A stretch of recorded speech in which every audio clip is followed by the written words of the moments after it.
מצרים היא המדינה הכי אנטישמית בעולם הערבי. המצרים תופסים אותנו, אמירה, אם את רוצה או לא רוצה, כאויבים. אנחנו האויבים. ציטטת את הנשיא סיסי.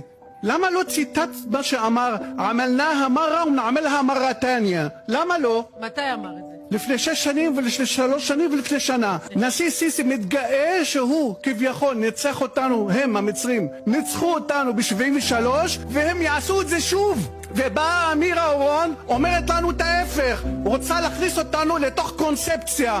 די עם משרד החוץ ודי עם השמאל הקיצוני. אני עושה זומים וספייסים בטוויטר ויש לי 1,000,000 עוקב בעולם הערבי ו100,000 במצרים. המצרים רואים בנו אויב, זה אחד.